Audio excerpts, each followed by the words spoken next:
Two British scientists are finally revealing the DNA evidence they say helped solve one of history's biggest crime mysteries, the identity of Jack the Ripper. The Jack the Ripper case is officially closed. That's not clickbait. It's a scientific fact. After 137 years, new DNA evidence has confirmed his identity. We are going to reveal the name, the science, and the story. But what nobody tells you is how this man, a known and violent individual, was allowed to roam free. The evidence doesn't just point to a suspect, it points to a man the police were watching. DNA from a shawl recovered at the scene of one of his crimes has incredibly found a 100% match. The truth isn't just who he was, it's why they let him get away with it. This changes the entire legend. Science versus the Phantom. The whole story, the final answer, comes down to a single object, a stained, tattered silk shawl. For over a century, the legend of Jack the Ripper was just that, a legend. A ghost story made of fog, gaslight, and shadows. He was the unsolvable phantom, the predator who baffled Scotland Yard and vanished into history, hundreds of suspects, zero proof. Everyone was obsessed with the idea that he had to be someone special, a brilliant surgeon with a dark secret, a mad artist, even a member of the royal family. The Masons orchestrated the murder of the prostitutes who were blackmailing a member of the royal family, Prince Albert Edward Victor, who's Queen Victoria's grandson. But here's the catch. The evidence that finally unmasked him wasn't a complex conspiracy. It was a piece of fabric allegedly found at the scene of the Ripper's fourth victim, Catherine Eddowes, on September 30th, 1888. This shawl was passed down through the family of a policeman who was at the scene. For decades, it was just a morbid curiosity. Most experts dismissed it as a fake, just one more piece of Ripper tequa in a market flooded with them. So here's the deal. In 2007, an author and amateur sleuth named Russell Edwards bought it at an auction. He was convinced it was the real deal. He staked his money and his reputation on one final desperate gamble, to use technology the Victorian police could not even dream of. Edwards tracked down Dr. Jari Luhalainen, a world-renowned expert in genetic analysis from old, degraded samples at Liverpool John Moores University. This wasn't like a fresh TV crime show. This was a piece of silk that was over 125 years old at the time of the test. It was contaminated by countless hands, by time, and by the elements. Getting anything from it was considered a miracle. Dr. Luhalainen and his team got to work in a sterile lab. They focused on the stains. Using advanced techniques, they carefully extracted the microscopic genetic material left behind. They were looking for something called mitochondrial DNA, or mtDNA. The mitochondrial DNA doesn't undergo the same recombination as occurs to the other 23 chromosomes. So your mitochondrial DNA was inherited intact from your mother, who got it from her mother, and so on. What most people don't realize is that mtDNA is a genetic time traveler. Unlike regular DNA, which is a mix from both parents, you only get mtDNA from your mother. She got it from her mother, and so on, passed down in an unbroken female line for thousands of years. It's tough, it lasts a long time, and it's the perfect tool for cracking a historical case. The first test was simple. Was the shawl even real? The team tracked down a living descendant of Catherine Eddowes' sister. They took a sample and compared it to the DNA from the bloodstains on the shawl. It was a perfect match. The shawl was real.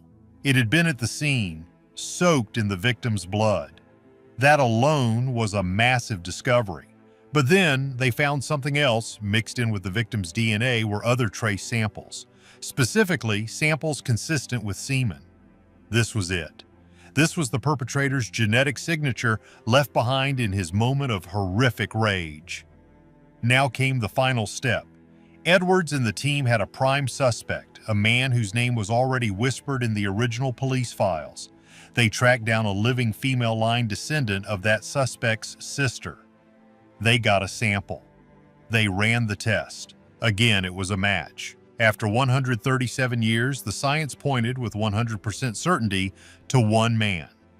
And it's not who you think. It wasn't a prince, it wasn't a doctor, it wasn't a famous artist. His name was Aaron Kosminski. So what does it mean to you for him to be officially and formally named? closure for the families, which is really important. But really the end of, for me, 25 years of a very long story. But Kosminski wasn't some new discovery. He was the man police suspected all along. The Asylum Secret. The name Aaron Kosminski means nothing to most people. It's not a name that sells books or inspires blockbuster movies. And that's exactly the point. The wow factor here isn't that the Ripper was a glamorous celebrity. The wow factor is that he was a 23-year-old Polish immigrant who worked as a hairdresser in the very heart of Whitechapel. He wasn't a phantom. He was a local, and the police knew exactly who he was. Kosminski had fled Poland, then part of the Russian Empire, to escape the brutal pogroms and had arrived in London with his family, settling in the East End. By all accounts, he was a deeply troubled man.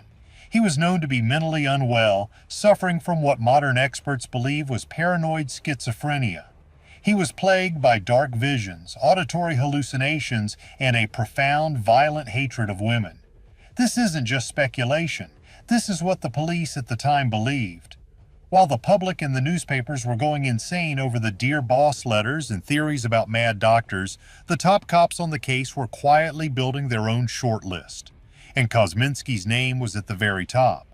Chief Constable Melville McNaughton wrote a famous internal memo in 1894 that named Kosminski as a primary suspect.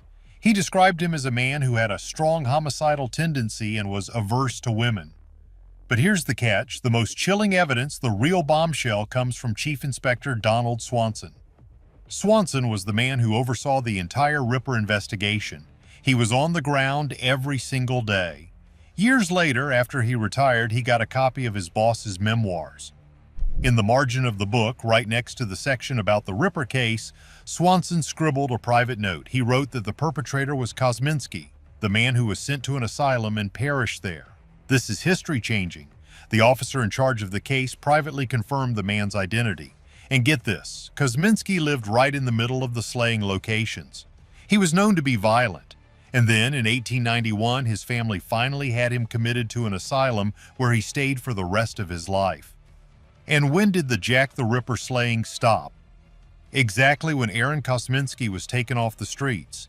The DNA, the timeline, and the secret police testimony all point to one terrified and violent man. He was the monster. But to understand the monster, you have to understand the nightmare world that made him. How London built a monster. To understand the terror, you have to understand the world that hid him.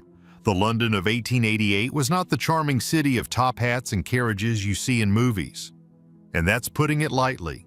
It was a tale of two cities. While the rich lived in grand houses in the West, the East End, especially Whitechapel, was a living nightmare. It was one of the most crowded, diseased, and desperate places on earth.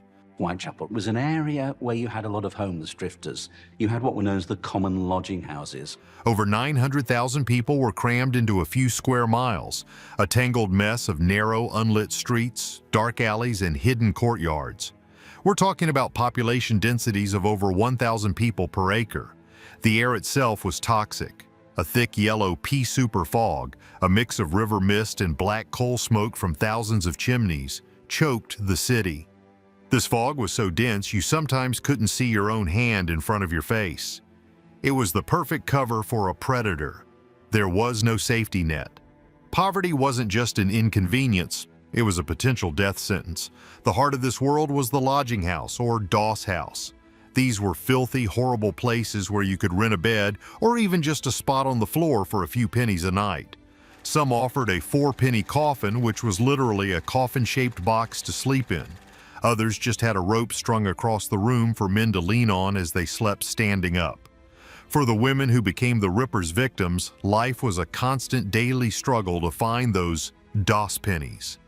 They would do anything for the price of a bed just to avoid sleeping in a dark alley. This is what made them so vulnerable. They were not glamorous. They were middle-aged, poor, and desperate women.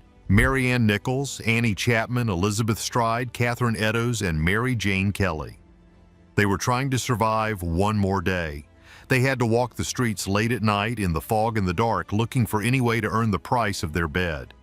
What most people don't realize is that this environment didn't just hide the monster, it helped him. The police were completely overwhelmed. They had no radios, no forensic science, no fingerprinting. Their main tools were a whistle and a wooden stick.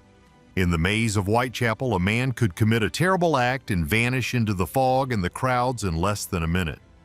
The predator didn't need to be a genius. He just needed to be local. He needed to know the alleys, the shadows, and the escape routes, and he needed to know who to pick. The women so desperate they would trust a stranger for a moment, and so poor that no one would notice they were gone until it was far too late. The streets were a trap, and the police, for all their efforts, were about to be sent on a wild goose chase by the media. When a criminal became a legend. With the city screaming for answers, the London Metropolitan Police launched one of the biggest manhunts in history. They flooded Whitechapel with officers. They interviewed over 2,000 people. They detained and questioned at least 80 men. They followed every single lead. So why did they fail? Yeah, about that. They weren't just fighting a man, they were fighting the time they lived in. And they were fighting a media circus that they helped create first. There was no such thing as forensic science. The concept of a crime scene was brand new. When a victim was found, crowds would rush in, reporters would trample over evidence. The scene would be contaminated in minutes. Police had no fingerprinting, they had no blood typing. All they had were witness reports from people in dark, foggy streets. Some said he looked shabby, others said he looked respectable. It was useless. What's truly wild is that they did find clues but didn't know what to do with them. Near the scene of Catherine Eddowes, the same victim from the shawl, they found a piece of her bloody apron. On the wall above it, someone had written in chalk, "The Jews are the men that will not be blamed for nothing." Was it a clue from the perpetrator? Was Kosminski, who was Jewish, trying to frame his own people, or was it just anti-Semitic graffiti? We will never know. The police commissioner, Sir Charles Warren, worried it would start anti-Semitic riots, so he ordered it erased. Immediately, they washed away one of the only pieces of physical evidence they ever found. Consequently, that's why police were made to erase the graffiti, to take away any suspicion from the Masons. Then came the letters. The Predator became a global celebrity when the infamous Dear Boss letter arrived at a London news agency. It taunted the police and promised more to come, and it was signed with the chilling name that would echo in history, Jack the Ripper. The problem? Everyone's obsessed with this, but almost all experts now agree it was a fake, probably written by a journalist at the Star newspaper to sell more papers. But it worked. It created a media frenzy and sent the police on a wild goose chase, sorting through thousands of copycat letters. But here's the catch. One letter was real. The From Hell letter, sent to the head of the Whitechapel Vigilance Committee, arrived with a small box. Inside was half of a preserved human kidney. The letter claimed it was from one of the victims. And get this, Catherine Eddowes had her kidney removed by the Predator. While the public was obsessed with fake letters and wild theories about doctors and royals, the real Predator was walking among them. The case went cold. But now, 137 years later, the science has been challenged. The legend that won't perish. So that's it, right? Case closed. The DNA from the shawl points to Aaron Kosminski, the police's #1 suspect, whose institutionalization matches the exact end of the slayings. It's a perfect fit. Well, not so fast. This is where the story gets complicated and where you have to decide for yourself. The moment the DNA findings were published in the Journal of Forensic Sciences in 2019, critics came out swinging. Their biggest argument, in one word, contamination. The shawl is over 137 years old. It has been handled by police, by the original owner's family, by collectors, and by Russell Edwards' own team before it ever got to a sterile lab. How do we know the DNA found isn't just from one of them? So what do you think? Is the DNA match the final word, or is the real Ripper still laughing at us from the shadows? Let us know in the comments. And don't forget to like and subscribe for more mysteries.